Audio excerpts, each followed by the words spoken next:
Video like जरूर कर लीजिए और ऐसे वीडियो लगातार फ्री में पाने के लिए चैनल को तुरंत सब्सक्राइब कर लीजिए और बेल आइकन को जरूर टैप कर लीजिए ताकि आगे भी सारे वीडियो आपको मिलते रहे। यूट्यूब में फॉलो करते हैं तो प्लीज ये वाला फ्री टेलीग्राम चैनल जरूर ज्वाइन कर लीजिएगा। सारे नोटिफिकेशन सारे अपडेट यहीं पे आते हैं, ध्यान रखिए। Hello friends, welcome back to our YouTube channel UPPSC best online coaching. उम्मीद है कि आप स्वस्थ होंगे और बेहतर तैयारी कर रहे होंगे। फ्रेंड्स, आज की इस क्लास में हम लोग प्लासी के युद्ध की चर्चा करेंगे, लेकिन प्लासी के युद्ध से पहले जो प्रमुख घटनाएं थी उन सब पर भी हम लोग चर्चा करेंगे। तो दोस्तों, यह क्लास यूपीपीएससी प्री 2024 आरओ रे एग्जाम, इसके अतिरिक्त जितने भी प्रकार के स्टेट पीसीएस एग्जाम या वनडे एग्जाम है, सबके लिए समान रूप से उपयोगी है। तो चलिए दोस्तों, शुरू करते हैं अपने क्लास को, आगे बढ़ते हैं। यहां पर दिया ईस्ट इंडिया कंपनी और बंगाल के नवाब। तो सबसे पहले हम लोग ये समझेंगे कि ईस्ट इंडिया कंपनी और बंगाल के नवाब के बीच किस प्रकार के संबंध होते हैं, उनमें किस प्रकार से स्थितियां बिगड़ती हैं और कैसे कैसे युद्ध होता है। तो शुरू करते हैं क्लास। इसमें दिए अंग्रेजों ने बंगाल में अपनी प्रथम कोठी 1651 ईस्वी में शाह शुजा की अनुमति से बनाई। तो देखिए, अगर बंगाल की बात करेंगे तो बंगाल में पहली कोठी 1651 में बनी। आज्ञा किसने दिया था? शाह शुजा ने। 1698 ईस्वी में सूबेदार अजीम उनसान ने कंपनी को सूतानाती, कलिकाता और गोविंदपुर की जमींदारी दे दी। देखिए, ये याद रखिएगा, अजीम उनसान इन्होंने क्या किया था? 3 गांव कौन कौन से? सूतानाती, कलिकाता और गोविंदपुर की जमींदारी प्रदान कर दी थी। अब अगर आपने पीछे पढ़ा होगा तो आपको याद होगा कि जब यहाँ पे सूतानाती, कलिकाता और गोविंदपुर की जमींदारी अंग्रेजों को मिल जाती है तो जॉब चौरनाक क्या करते हैं? 1700 ईस्वी में फोर्ट विलियम किला बनाता है ना। फोर्ट विलियम किला कहां पर बनाता है? कलिकाता में। तो इस चीज को भी याद रखेगा कि 1700 में क्या होता है? फोर्ट विलियम किला बनाया जाता है। कहां पर बनाया जाता है? कलिकाता में, जिसको कि आज कोलकाता के नाम से जाना जाता है। और इसका जो प्रथम प्रशासक बनाया गया, मतलब जो फोर्ट विलियम का प्रथम प्रशासक था वो चार्ल्स आयर था। यह भी नाम आपको याद रखना चाहिए। चार्ल्स आयर को क्या किया गया? यहाँ का प्रथम प्रशासक बनाया गया। इसके बाद देखिए, 1717 ईस्वी में मुगल सम्राट फर्रुखसियर ने 3000 रुपए की वार्षिक कर के बदले में अंग्रेजों को व्यापारिक छूट प्रदान की। ये जो 3000 रुपए कर की बात है, ये सिर्फ ऐसा नहीं कि 3000 रुपए कर मिल गया और बाकी पूरा छूट हो गया। देखिए, ये जो यहाँ पे ये चर्चा किया जा रहा है फर्रुखसियर के 1717 का जो फरमान था, इसे Magna carta of the company कहा जाता है। Magna carta of the company क्यों कहा जाता है, इसके बारे में थोड़ी सी यहाँ पे चर्चा करते हैं। आप इतिहास में पढ़ेंगे आगे। इतिहास कहने का मतलब है जो आप पढ़ रहे हैं आगे चर्चा किया जाएगा। जॉर्ज सरमन मिशन क्या होते हैं?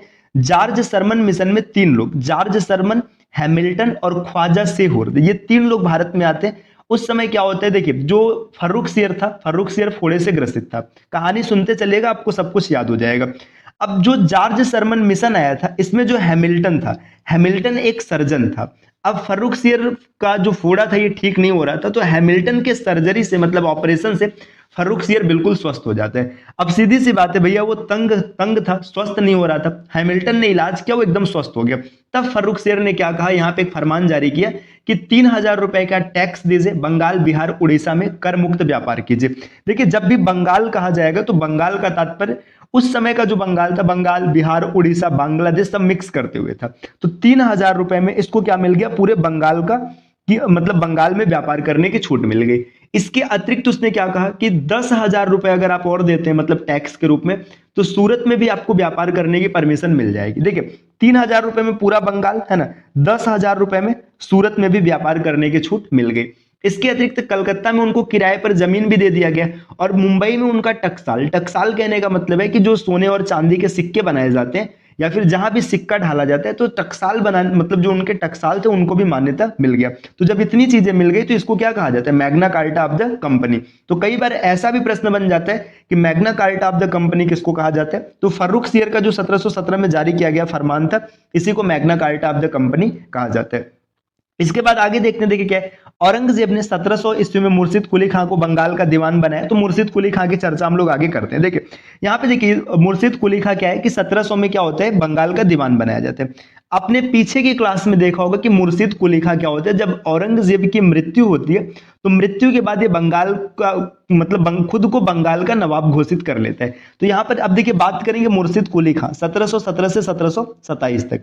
देखिए, मुर्शिद कुली खां मुगल सम्राट द्वारा स्वतंत्र रूप से नियुक्त बंगाल का अंतिम गवर्नर था, क्योंकि इसके बाद खुद को ये शासक मान लेते। मुर्शिद कुली खां ने अपनी राजधानी ढाका से मुर्शिदाबाद, या इसको मकसूदाबाद भी कहते हैं, स्थानांतरित कर दिया। मुगल सम्राट फर्रुखसियर ने मुर्शिद कुली खां को 1717 ईस्वी में बंगाल का सूबेदार नियुक्त किया।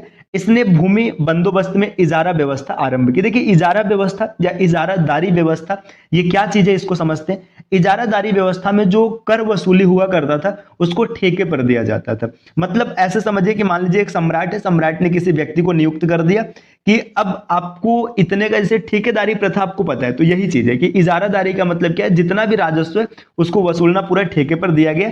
इसकी शुरुआत कौन करता है? मुर्शिद कुली खां। अब आगे बढ़ते हैं। देखिए मुर्शिद कुली खां के समय में 3 विद्रोह हुए। अब इसमें पहला विद्रोह सीताराम राय, उदय नारायण और गुलाम मोहम्मद ने किया था। दूसरा विद्रोह सुजात खां के नेतृत्व में और तीसरा विद्रोह नजात खां के नेतृत्व में हुआ था। तो बस इतना सा याद रखिएगा कि मुर्शिद कुली खां के समय में 3 विद्रोह किया गया था। मुर्शिद कुली खां के मृत्यु के बाद उसका दामाद सुजाउद्दीन, देखिए मुर्शिद कुली खां खुद को नवाब घोषित कर चुका था, तो इस वजह से जब इसकी मृत्यु होती है, मतलब इस मृत्यु से पहले ही क्या करता है कि सुजाउद्दीन को वहां का बंगाल का नवाब घोषित कर देता है। तो जब इसकी मृत्यु होती है तो ये सुजाउद्दीन शासक बनता है, जो कि 1727 से 1739 तक शासन करता है। अब इसके बाद देखिए 1733 में यहाँ पे बिहार के कार्यभार, मतलब ये बताया जा रहा है कि जो बिहार है ये भी बंगाल के अधीन आ गया था। देखिए अब यहाँ पे आगे क्या दे, 1739 में सुजाउद्दीन का पुत्र सरफराज खां बंगाल का नवाब बना। जब 1739 में सुजाउद्दीन की मृत्यु होती तो सरफराज खान नवाब बनता है, लेकिन सरफराज खान को अली वर्दी खान के द्वारा मार दिया जाता है। देखिए जब सरफराज खान नवाब बनता है तो उस समय अली वर्दी खां की एंट्री हो चुकी होती है। अली वर्दी खान योग्य भी था, महत्वाकांक्षी भी था। तो क्या करता है कि अली वर्दी खान ने 1700, मतलब इसको देखिए यहाँ पे ना गिरिया के युद्ध में सरफराज खान को पराजित करके अली वर्दी खान ने मार दिया। तो जरूर याद रखिएगा कि अली वर्दी खान ने क्या किया, सरफराज खान को मार दिया। अब अली वर्दी खान क्या होता है, यहाँ पे नवाब बनता है 1740 से 56 तक। अब अली वर्दी खान जब नवाब बनता है तो थोड़ा सा एक बात याद रखिएगा कि नवाब बनते समय जब ये बना था तो 2 करोड़ रुपए का नजराना भेजा था मुगल बादशाह को।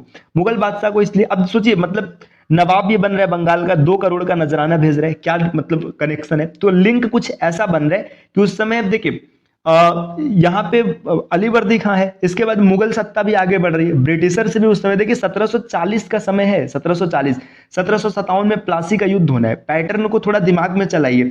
दिमाग में चलाने का मतलब देखिए मराठा भी उस समय अपने चरम पर है। मराठों के बाद जैसे अब देखेंगे मुगल सत्ता धीरे धीरे कमजोर हो रही है, जितनी भी क्षेत्रीय शक्तियां, निजाम भी का भी उदय होना चालू हो चुका है ना, और अंग्रेज अलग से एक दूसरे को तंग कर रहे हैं। तो अभी भले ही मुगल सत्ता कमजोर हो रही है, लेकिन जो मुख्य बैकबोन है, मतलब जो पूरा संभालने का काम है मुगल सत्ता के हाथ में। तो इसी वजह से 2 करोड़ का नजराना भेजता है मुगल सत्ता को। अब इसके आगे क्या है देखिए 1740 में सरफराज खान को अपदस्थ करके अली वर्दी खान बंगाल का नवाब बना। ये पीछे चर्चा किया जा चुका है। अली वर्दी खान ने यूरोपियों की तुलना मधुमक्खियों से की है और कहा यदि इन्हें छोड़ दिया जाए तो शहद देंगी और यदि छेड़ा जाए तो काट काट कर मार डालेंगी। तो यूरोपियों की कंपनी तुलना या फिर जो ब्रिटिशर्स थे इनकी तुलना अली वर्दी खान ने किससे किया? अली वर्दी खान ने किया मधुमक्खियों से। अली वर्दी खान की 3 पुत्रियां थी। देखिए ये पूरी कहानी यहां से मतलब बनेगी किसकी कहानी, अब प्लासी के युद्ध के बारे में हम लोग यहाँ पे चलने जा रहे हैं। देखिए 1756 का समय आ गया। अब समझिएगा ये 3 पुत्रियां थी। इससे पहले की कुछ चीजें हम लोग समझ लेते हैं। अली वर्दी खान जब शासक बनता है तो इसके समय में ना ये 40 में जब शासन राजा बनता है या फिर सम्राट बनता है या फिर नवाब बनता है, जो भी समझिए, तभी क्या होता है कि मराठे अटैक कर देते हैं और इसको हरा करके ये इससे चौथ वसूलना स्टार्ट करते हैं। चौथ का मतलब क्या होता है? मराठों के द्वारा लिया जाने वाला कर। अंग्रेज अलग से परेशान कर रहे थे। अली वर्दी खान भले ही नवाब बना था, अपने जीवन में बेचारा सुखी नहीं रहा, है ना। इसके बाद क्या होता है, जब 1756 में इसकी मृत्यु होती है तो मृत्यु के समय की परिस्थिति थोड़ी समझिएगा। अली वर्दी खान का कोई पुत्र नहीं होता है। अली वर्दी खान का पुत्र नहीं है। अब इसकी 3 पुत्रियां हैं। अब 3 पुत्रियां, तो अब यहां से क्या समस्या उत्पन्न होता है, इस कहानी को समझिएगा। अली वर्दी खान की जो 3 पुत्रियां होती, इसमें देखिएगा यहाँ पे मैं थोड़ा सा पैटर्न बना रहा हूं। अली वर्दी खान है, इसकी 3 पुत्रियां। एक पुत्री की शादी ये किया पूर्णिया में, है ना, इसको याद रखिएगा, पूर्णिया। दूसरे की शादी इसने किया हुआ है पटना में और तीसरे की शादी किया हुआ है इसने ढाका में।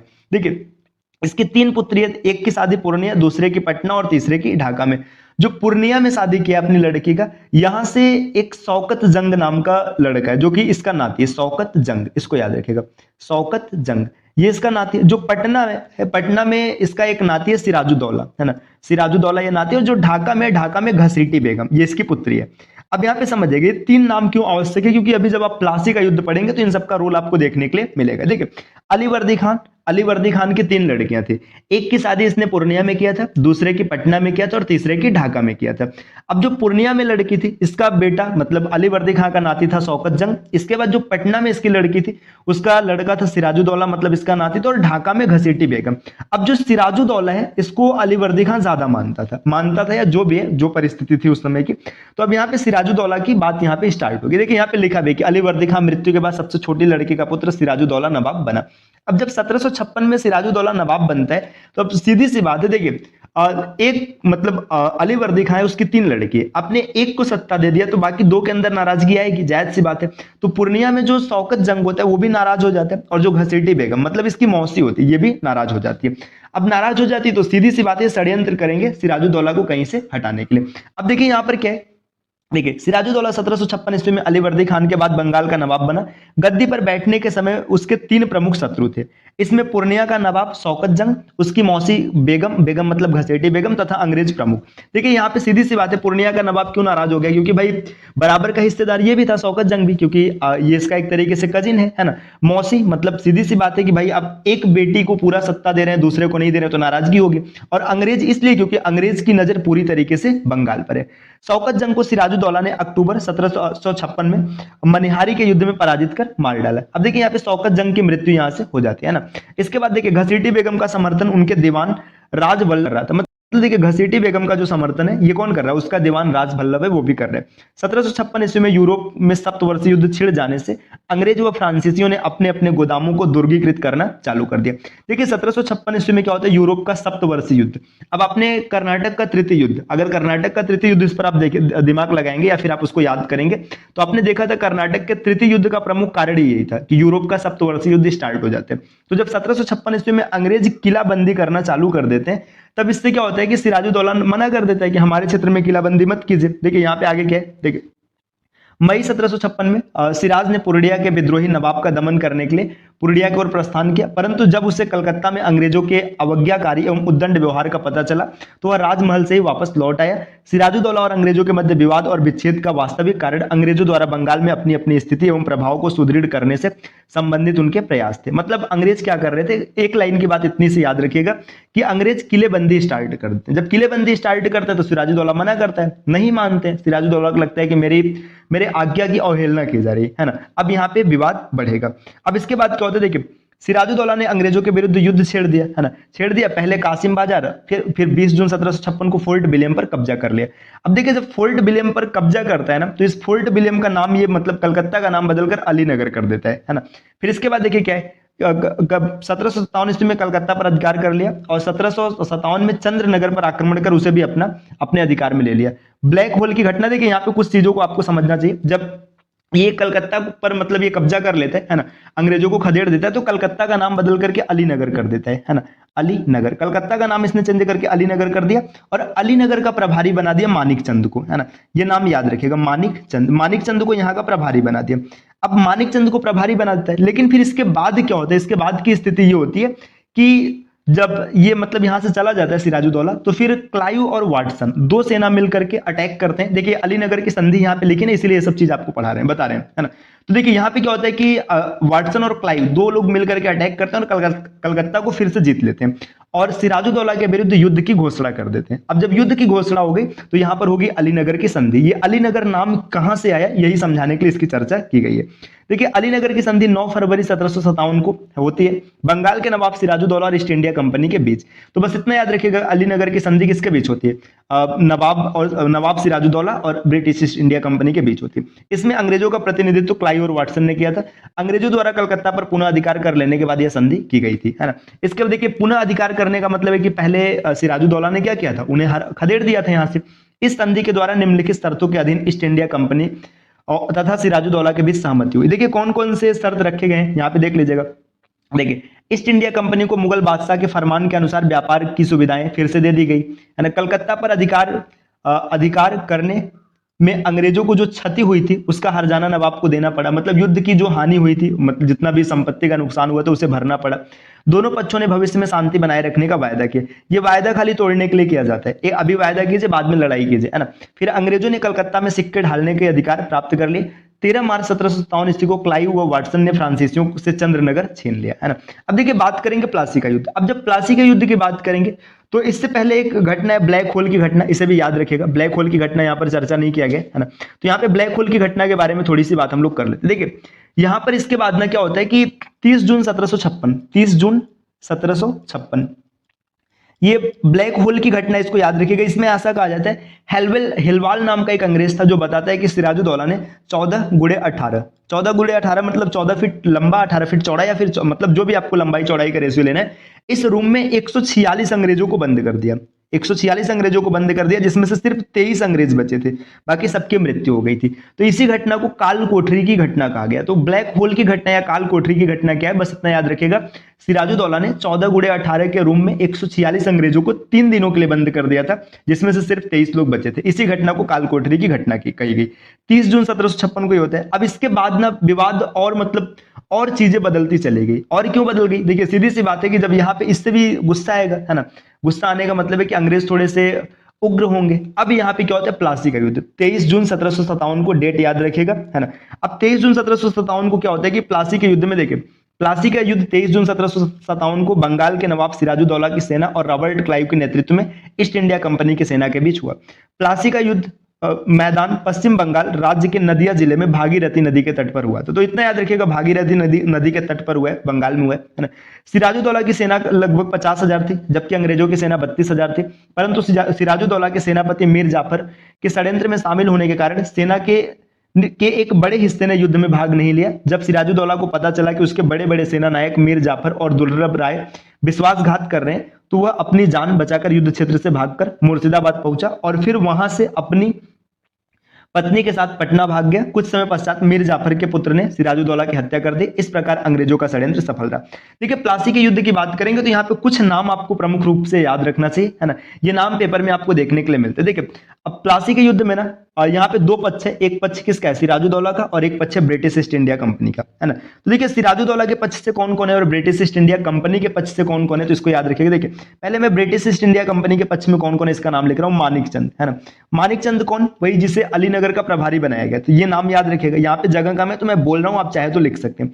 देखिए मानिकचंद जिसे प्रभारी बनाया गया था, ये अंग्रेजों का साथ देता है। जगत सेठ, है ना, जगत सेठ वहां का एक बैंकर होता है, वो भी क्या करता है, ये जगत सेठ कौन है, ये एक बैंकर है, ये भी साथ देता है अंग्रेजों का। इसके अतिरिक्त अमीरचंद व्यापारी होते हैं, है ना, ये भी साथ देता है किसका, अंग्रेजों का। इसके बाद घसीटी बेगम, आपने पीछे नाम सुना था मौसी का, है ना, जो इसके मतलब इसकी मौसी थी घसीटी बेगम, है ना, ये भी इसी का साथ देती है, मतलब अंग्रेजों का साथ देती है। इसके बाद इसमें मीर जाफर सेनापति था और राम दुर्लभ जो कि सेना का प्रमुख था। अब देखिए मीर जाफर क्यों अंग्रेजों का साथ दे रहे हैं, अंग्रेजों ने वादा किया है कि अगर हम इसको मतलब सिराजुद्दौला को हटाएंगे नवाब के पद से तो हम आपको नवाब बनाएंगे। तो नवाब बनने के लालच में मीर जाफर अंग्रेजों का साथ दे रहे हैं। इसके बाद देखिए राम दुर्लभ, ये भी सेना प्रमुख है। अब ये सब किसके पक्ष में है, अंग्रेजों के पक्ष में। अब कुछ व्यक्ति ऐसे भी हैं जो सिराजुद्दौला के पक्ष में, इसमें मीर मदान का नाम याद रखिएगा। मीर मदान शहीद हो गए थे तो इनका नाम कई बार पूछा जाता है। मीर मदान ये सिराजुद्दौला के पक्ष में। इसके बाद मोहनलाल, ये भी सिराजुद्दौला के पक्ष में। तो ये लोग सिराजुद्दौला के पक्ष में, और ये किसके पक्ष में, ये सब अंग्रेजों के पक्ष में। तो ये 23 जून 1757 को जब प्लासी का युद्ध होता है तो प्लासी के युद्ध में सिराजुद्दौला की मृत्यु हो जाती है। अब सिराजुद्दौला के मृत्यु होने के पश्चात, अब देखिए सीधी सी बात है, अंग्रेजों ने क्या किया था, अंग्रेजों ने वादा किया था मीर जाफर से कि आपको नवाब बनाएंगे। तो यहां पर क्या होता है कि मीर जाफर को नवाब बना दिया जाता है। मीर जाफर को नवाब बना दिया जाता है। मीर जाफर फिर क्या करता है, अंग्रेजों को खुश करने के लिए अपना खजाना लगातार खाली करता रहता है और बाद में तंग आ जाता है। फिर वो डचों के संपर्क में आता है और धीरे धीरे परिस्थिति बदलती है और होता है बक्सर का युद्ध। तो मीर कासिम और बक्सर का युद्ध, इसका क्या संबंध है, हम लोग इसकी चर्चा अगली क्लास में करेंगे। तो दोस्तों वीडियो आपको कैसी लगी आप कमेंट करके जरूर बताइएगा। मिलते हैं आपसे नेक्स्ट वीडियो में कुछ नए कॉन्सेप्ट के साथ, तब तक के लिए नमस्कार।